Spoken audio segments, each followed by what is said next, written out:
Сайн байцгаана уу өөхөдрийн мэнд. Шууд цуврал руугаа орцгоё. Цэнхэр луугийн шөл, дарсаар жигэнсэн хаал. Ясгүй цэнхэр луугийн стек. Амьдралын нуурны ус. Цэнхэр луугийн довтлохоноос ялгаатай нь мөсөн луугийн довтлохоонд мөр зэрэгцэн, өвдөг хөрсөн, засан дунд хамтдаа тулдах болно.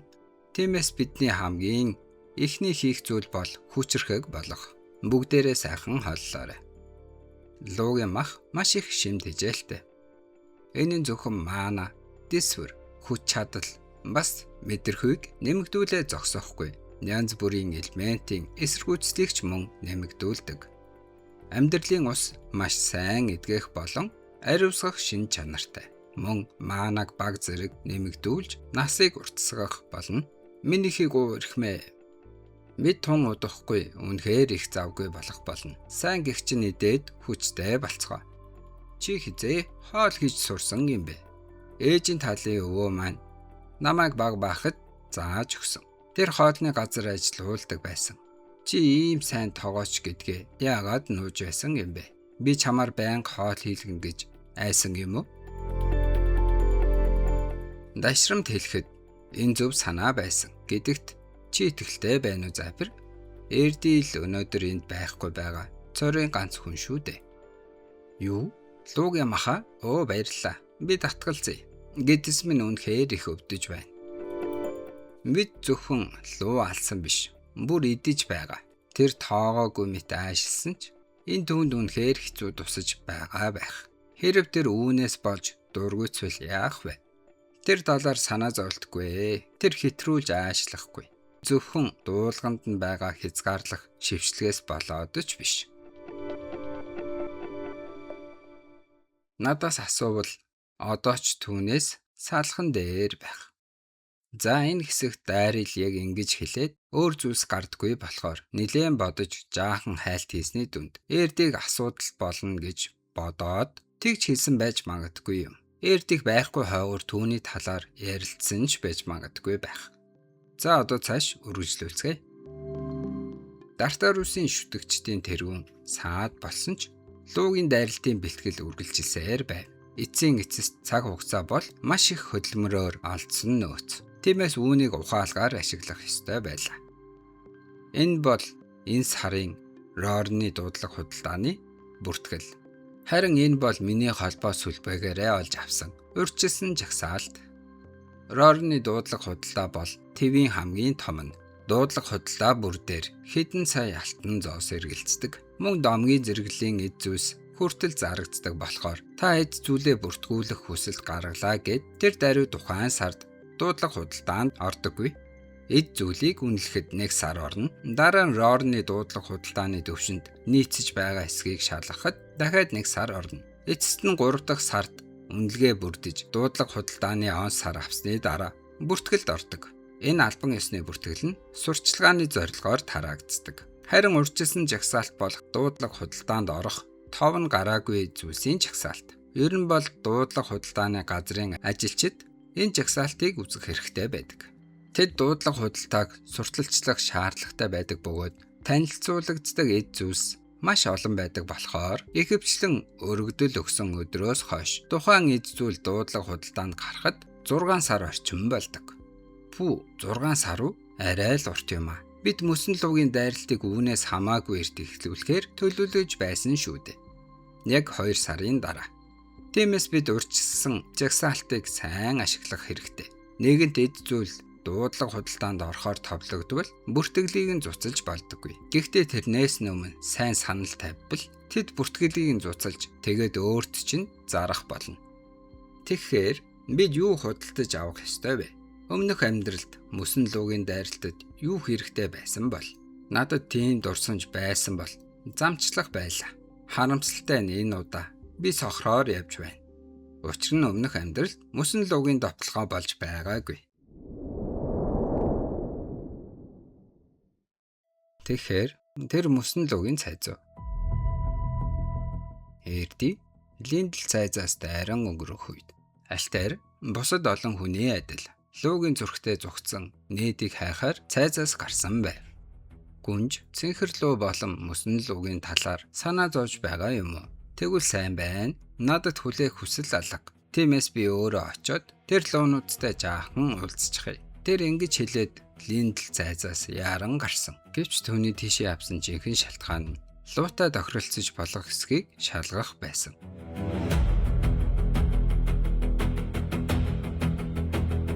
Би заавал хүч хэрэглэх албагүй. Луу ярилцах хүсэлтэй л байвал гүнжээс өмнө луутай холбоо тогтоож чадах хэсгээ харъя. Нөхцөл байдал Эрдигийн хувьд үнэхээр азтайгаар эргэсэн. Чи хэн бэ? Миний зөвшөөрлгүйгээр энд юу хийж байгаа юм? Ямар их бардам зам бэ? Тэр хэн бэ? Түр хүлээ? Тэр эвэрнүүд? Тэр аавра?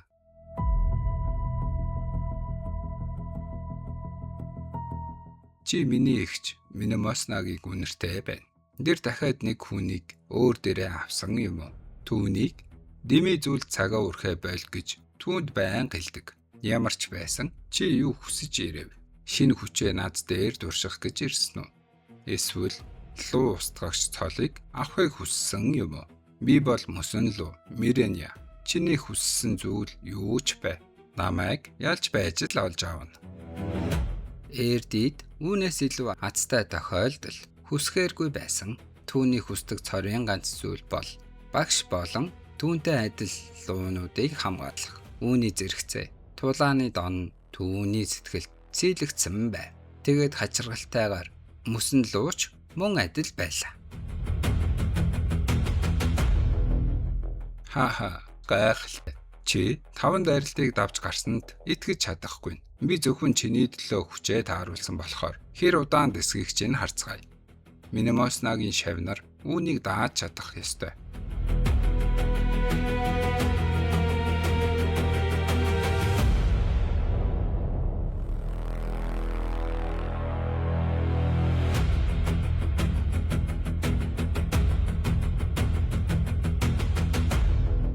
Магдал хэдий багч гэсэн өөртөөгөө ийм адилхан хүнтэй толинд өөрийгөө харж байгаа мэт санагдах хэмжээний хүнтэй таарлтна гэдэг амьдралдаа ганц удаач болов учрах боломж хэр байдаг бол.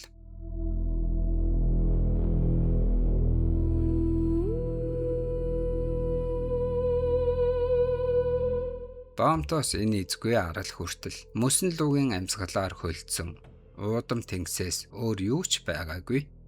Гадаа намар болж байлаа. Өрөвдөлтэй юм а. Чи тэр өчөөхөн чадвараараа лууг яаль чадна гэж үнэхээр бодсон юм уу?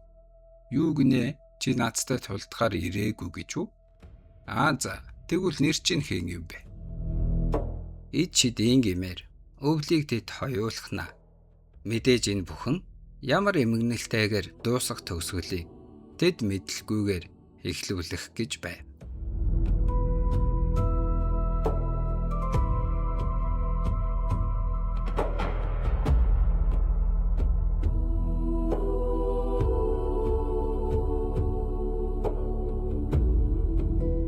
Хит бардамнаад байна бяцхан хүнээ. Луунууд бол бүх амьтдын ориглоно. Намайг нэг муу тэнэг зэвсгээс сул байна гэж үнэхээр бодож байсан юм уу? Чич дор хаяж дахиад 100 жил нүцгэн гараараа надтай тулдаж чадахгүй. Тэр чи яах вэ? Чамд өгөх юм бай. Хэрв надтай тулдахыг хүсэж байвал чамд дор хаяж 7 шидэт илт хэрэгтэй. Бүгдийг нь ашиглаад над руу дайр. Би бүр реквиемийг чинь ашиглуулах болно. Үнэхээр тэгэх юм бол тэгэлдэ. Тэр үнэхээр хүчтэй байлаа. Сэтгэлээ хантал тулалцсны дараа өсөж үхэх гэж байхдаа хоол эздэг байв. Энэ юу вэ? Гал асуудаг хэрэгсэл. Минь надад жоохон байхад өгсөн. Тийм үү. Хүмүүс эрт дээр үед илүү бүгдүүлэг багаж ашигладаг байсан да. Түүнээс хойш овоод эрдэж. Хэд хоног дараалан дулдаад ядарч унаад үхсэн мэт унцдаг байв.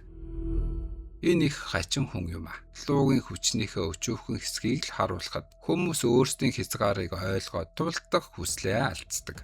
Гэхдээ Минамоснагийн шавнар угаасаа юр бусын хүмүүс байсан.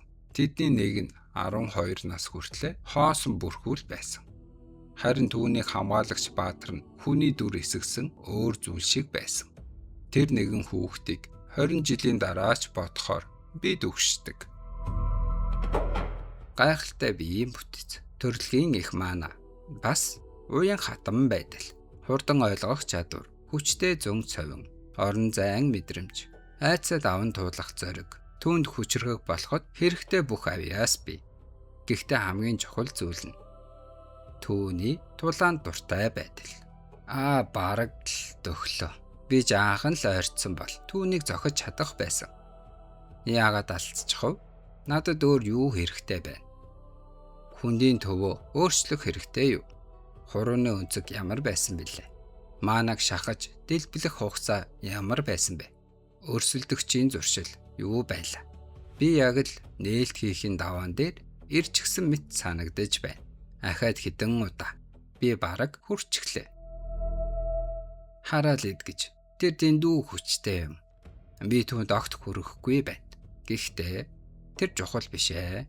Надаас хүчтэй хүнд улам ойрцоор байх нь үнэхээр хөвгөлтэй байна.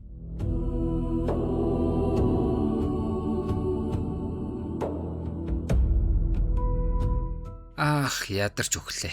Баг зэрэг амрах хэрэгтэй. Дахиад л тэргэл сар гараад ирж. Аль хэдийн 3 сар өнгөрсөн байна. Энэ хугацаанд би нэлээд хүчрхэг болсон. Миреняг луг хэлбэртэй байхад нь нэг зохиж чадхаар болсон. Нэрэ, линдл цайзын зарц надад нэг зүйлс хийсэндээ. Би бүр мартчихаж, гүнж буцаж ирсэн болов уу? 2 сарын дараа эргээд ирээрэй гэж хэлсэн байна. Эрдэ. Нааш ирээд үүнийг хараач.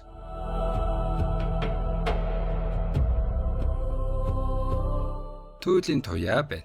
Гой байгаа биз дээ. Чи юу гэж бодож байна? Анх удаага харж байгаа юм уу? Эрт дээр үед багш минь чамтай хамт түүлийн туяа харж байсан гэж хэлсэн. Тэгээд бас дахин харахыг хүсдэг байсан. Олон жилийн өмнө нэг луугийн зүрх олон хэсэг болж хуваагдсан. Тэгээд бид болох 7 луу хэдэн зууны турш дараалан төрсөн миний дотор байсан зүрхний хилтерхий цагаан болон цэнхэр өнгө холилдсон байсан. Би анх сэрсэн үеэ сандаг. Сайн уу? Чамайг төрхийг хүлээж байлаа. Бид хоёул цагаан өнгөтэй байсан болохоор тэр байсан юм болов. Бусад луунууд биднээс тис ондоо байсан. Харин Минимосна бид хоёрын хооронд онцгой холбоо байсан. Тэр үнэхээр хүчтэй. Бас сайхан сэтгэлтэй байсан. Нэмээд хэлэхэд хэдийгээр бид хоёул цагаан байсан ч Минимосна аль хэдийн цагаан луу гэх нэрийг эзэмшдэг байсан болохоор өөрийгөө түүнтэй адил нэрлэж чадаагүй. Тэгэхээр чи ганцаар мөсөнд луу гэж танигдсан шалтгаан нь тэр юм байж тээ. Минимосна 1000 жилийн өмнө унтаж харин Кайсарус үгснээ дараа бусад луунууд хачин болсон. Тэд бүгд ямар нэгэн хачин үүрэг даалгаварт удирдагдаж эхэлсэн. Тэр тэнэг улаанаас бусдна. Хэн нэгэнтэй ингэж яриаггүй маш утсан байна. Ялангуяа Минимоснагийн дурсамжийг хуваалцаж чадах хүнтэй. Би чадахгүй юм шиг байна. Уучлаарай багш. Бид яаж бүх лууг алах юм бэ? Үнэхээр тэгэх юм бол зөвхөн таныг ч биш, таныг маш их хайрладаг дүүгч нь хүртэл алах болно гэсэн үг. Би тэгж чадахгүй нэ. Чадвар газрын үлгий. Үүнийг чамд харуулах гэж удсанд уучлаарай. Би багштайгаа хамт байхад тэр энэ жижиг биед байсан юм. Би Минимоснагийн энергийг мэдэрч байна. Түүний дуртай цэцгүүд байна. Мериня, би багшийнхаа өөр нэг шав болох гүнж алтаартай уулзах хэрэгтэй байна. Гүнж бүх лууг устгах гэж байгаа. Багшийн минь надад өгсөн сүүлчийн хүсэл бол гүнжид энэ ажлыг хийхэд нь туслах. Гэхдээ би тийм зүйл хийхийг хүсэхгүй байна. Түүнээс гадна би ертөнцийн төгсгөлийг ямар ч луу алахгүйгээр зогсоох арга бодож олсон. Мериня, надад чиний тусламж хэрэгтэй байна. Чи надтай нэгдэх үү? Сүүрлийн өдөр ирэхэд луунууд болон амьдралын мод өөрсдийн хүсэл зоригоо алдаж энэ ертөнцид довтлон ирэх сүүрлийн бурхны боол болно. Амлсан өдөр хүртэл үүнийг хинч мэдэж болохгүй. Үхэл бол энэ хувь тавилангаас зүхтах цорын ганц гарц. Гэвч цагаан луу минимоосна санамсаргүйгээр гүрвлийн биед орсон. Үүний үр дүнд тэрээр амьдралынхаа 2 дахь боломжийг олж авсан. Эрди, миний бие хязгаартаа хүрчихлээ. Бүү зочирдоор. Эрди, би өөр дээрээ шившлэг хийсэн болохоор намайг өгсөний дараа миний бие төр хугацаанд хөдөлсөөр байх болно. Энэ нь чамд миний сүүлчийн үгсийг хэлнэ. Би чамаас нуух ёстой байсан. Үннийг чи мэдэх болно. Учир нь би амлалт өгсөн байсан. Миний сүүлчийн үгийг анхааралтай сонсоод дараа нь яв. Гүнж алтарыг ол. Чи түүнтэй хүчээ нэгтгэхэд ертөнцийн төгсгөлийг зогсоох ёстой. Миний даалгаврын хязгаарлалтаас болж алтар зөвхөн бүх луг ал гэж л хэлж чадсан. Гэхдээ тэр чадна гэдгийг би мэдэж байна. Учир нь түүнд тодорхой зориг хатууж л бий. Харин Эрди бол дэндүү сайхан сэтгэлтэй. Хэрэв би түүнд бүх үннийг хэлэхгүй бол тэр бүх лууг алж чадахгүй. Эсвэл ядаж Мереня бид хоёрыг гуй Эрди энэ ертөнц болон миний төрөл төрөсдгийг авраач. Тэгээд хамгийн чухал нь амьд үлдээрэй.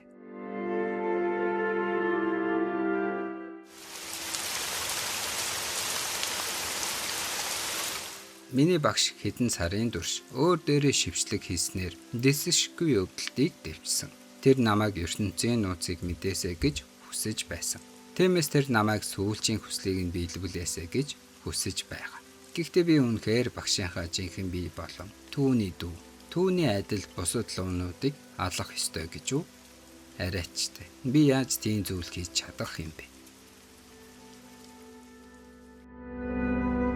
Яагаа шийдэж чадаагүй Эрди.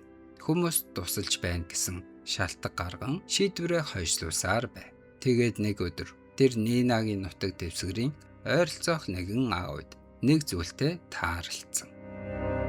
Тэр байх нь багшийн минь хэлж байсан зүйл. Тартарусыг дуудах тахилын ширээ. Тийм ээ. Хэр би бүх дуудах тахилын ширээг устгавал тэд сүрлийн бурхныг дуудаж чадахгүй юм бэ. Энд чинь хамаагүй дээр төлөвлөгөө байна. Ингүүл би ямар ч луу алах шаардлагагүй болно. Тэр чинь боломжгүй. Тартарусын шүтгчид хэр удаан оршин тогтнож байгааг чи мэдэх үү? Тэд аль хэдийн мянган дуудах тахилын ширээ бүтээчихсэн байгаа. Мөн хизээж олж чадахгүй газруудад нуусан байгаа. Түүнээс гадна зөвхөн өөрийн хүч чадалт найдсан альва төлөвлөгөө бол төлөвлөгөө биш. Хий хоосон мөрөөдөл гэдэг юм. Хэрэв чи үнэхээр надад тусалж, надтай хамтран ажиллахыг хүсэж байгаа бол өөрийгөө зохистой нэгэн гэдгээ батал. Чи болон гүнж та хоёр хоёулаа батал. Гүнж ямар ч байсан Арталисаас салахыг хүсэж байгаа. Тиймээс энэ чиний хувьд төгс боломж. Чи Арталисыг алах уу, ятгах уу хамаагүй. Энэ асуудлыг ганцаараа шийдэх чадвартай гэдгээ батал. Хэрэв тэгвэл би хамтрах талаар дуртай бодож үзнэ. Энэ бол ноён Эрдиос. Тэр миний багшийн доор суралцж байсан өөр нэг шав. Бүгдээрээ Эрдиосыг алга ташлалтаар ухтан авцгаая. Түүний зөв.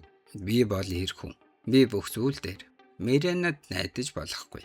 Миний бардам зан үүнийг зөвшөөрөхгүй.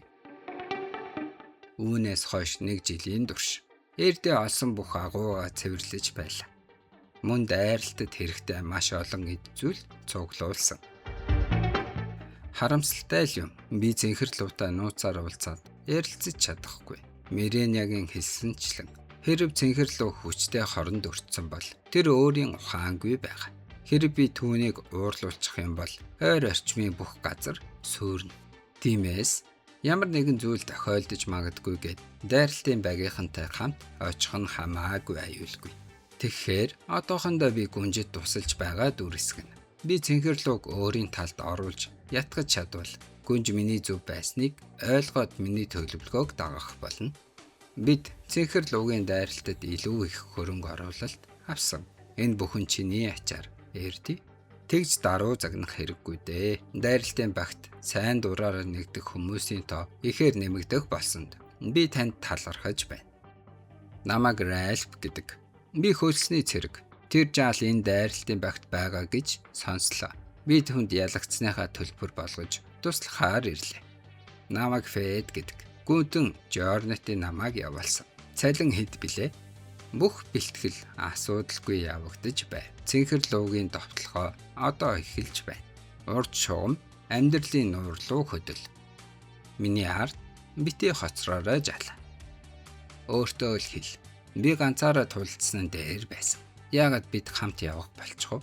За тэр хамаагүй дээ. Тэр луутай тулдахдаа намайг байнга хараад байж чадахгүй. Одоо жаахан ойртгол хэрэгтэй. Хэрэв би цэнхэр лууг эдгээчихвэл түүнтэй ярилцаж чадна. Гэвч бодит байдал дэс ондоо байв. Шидэт дахлын илд. Далавчд чөтгөрийн биеэр хийсэн шидэт илд. Энэ илд нь өөрийн бат бөх чанарын оронд сонгосон байг эдгээдэг. Эрдигийн цуглуулсан олон эдгээх зүйлсийн ачаар Арталис маш богино хугацаанд ухаан санаагаа эргүүлэн авсан. Цэнхэр луу тэр мөчөд нэг зүйлийг санав. Тэнгэрлэг илд Рекемийн жинхэнэ хүч зөвхөн луугийн зүрхтэй хүнээс л гарах болно. Энэ сэлэн бол бидний буйсны чулуу бас бидний үхэл байх болно. Алс ирээдүйд хэн нэгэн энэ сэлмийг барьж ирвэл бүх хүчээрээ тулдаж түүнд хичээл заагаарай. Арта. Цагаан хатан. Та болон миний удирдагч хоёр аль хэдийн өөр замаар явсан. Тиймээс би таны тушаалыг дагах шаардлагагүй. Гэсэн ч би өөрийн хүчийг зогсгүй хэн нэгэнд өгч чадахгүй. Дайраад ир. Би бол чиний сорилт. Эцэст нь Эрди цэнхэр луутай ярилцаж чадаагүй. Мөн тэр бүх хүчээрээ дайрахаар шийдсэний дараа түүнээс зугтаж чадаагүй. Тиймээс амьд үлдэхийн тулд түүнийг ялах цорын ганц сонголт үлдсэн. Уучлаарай. Уучлаарай. Намайг уучлаарай. Үнэхээр их уучлаарай. Тэр мөчөд Эрди өөрийн нуугдсан авиасныхаа нэгийг олж мэдсэн байх. Би одоо хүртэл дэндүү сул дорой байна. Би хамгаалахыг хүссэн хүмүүсээ ч хамгаалж чадахгүй байна. Би илүү хүчрхэг болгох ёстой. Мөн энэ дайралтын багийг гартаа оруулах хэрэгтэй. Үгүй бол дараагийн удаа тэд Меринаг алгах болно. Одоохондоо би дүр эсгсээр байх хэрэгтэй. Би энэ дайралтын багт үнэхээр тусалж байгаа мэт жүжиглэх хэрэгтэй. Өөрийн чадварыг хүлээн зөвшөөрүүлж байгаадаа баяртай байгаа мэт нүр үзүүлэх хэрэгтэй. Өөрийн мэдрэмжээ нууж чадах бүхнээрээ сайн байхад л болно. Би бүгдэд таалагдж багийн чухал хэсэг болох хэрэгтэй. Тэгээд баг доторх миний нөлөө гүнжийнхээс илүү болоход би удирдлагыг өөртөө авна. Луугийн зүрхийг авна гэж бичгээр тохиролцсон минь сайн хэрэг болж би үүнийг өөр хэний ч гарт оруулж болохгүй. Одоо ашиглах уу, түр хадгалах уу гэдгээ жаахан бодъё. Эхлээд Миренатай ярилцаад түүний бодлыг сонсъё. Яг тэр мөчөд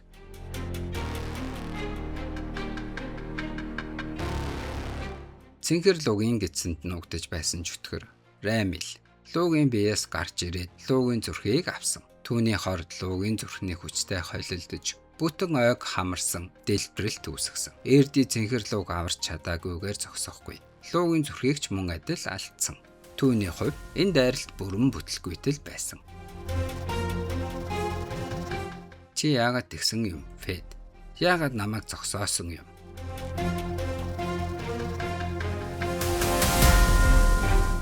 Би тэр жүтгэрийг дэлбэрхээс өмнө алж чадах байсан. Тэгээд ямар өөрчлөлт гарах байсан юм? Хор аль хэдийн луугийн хүчтэй хойлолцчихсан байсан. Чи түүнийг яаж игээд ариусгаж чадна гэж хэлэх гээд байна уу? Оо гайхалтай. Чи ийм сууд ухаантан байсан юм уу? Чи надаас ч илүү хорны мэрэгжилтэн байх нь. Мэдээж чи гоёмсог хуйгтай болохоор хордохгүй байх л да.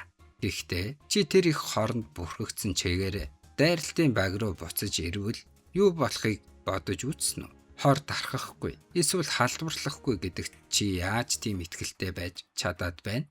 Зүгтгал чиний хийж болох хамгийн зөв зүйл байсан. Тэнгэ. Би луугийн дайралтад хийх ёстой зүйлээ хийсэн. Одоо явлаа. Мөнгийг минь гүнтэн рүү явуулчихаар. Тэр тэнэг дайралтын багт байгаа цагт би энд дахиж хизээч ирэхгүй. Нэг зөвлөгөө хэлэхэд гүнжээ. Тэр навшид ямар ч эрх мэдэл бүү өгөөрэй. Фэдийн хэлснийг сонссны дараа альтер хэсэг хугацаанд Эрдийг ажигласан. Гэвч удалгүй өөр зүйл тохиолдож тэр энэ бүхнийг мартсан. Ойлголоо. Тэгэхээр ийм зүйл болсон юм бэ. Өөрийгөө битгий буруутга эрдээ. Чи одоо ч гэсэн миний найз хിവэрэ шүү. Чи миний холбоотон болоход зохистой нэгэн гэдгээ баталсан. Тиймээс би чамд туслах болно.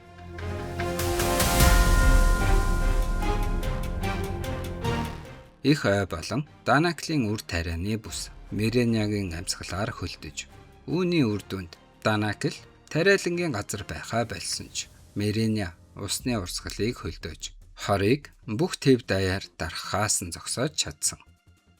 Мөсөн луу Миреня альтарын дайралтын багт нэгдэж, Эрдёстэй мөр зэрэгцэн тулалдсан.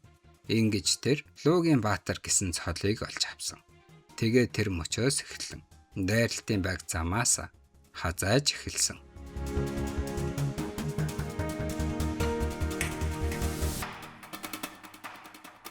Ингээд энэ цуврал маань дуснаа. Та бүхэн таалагдсан гэж найдаж байна.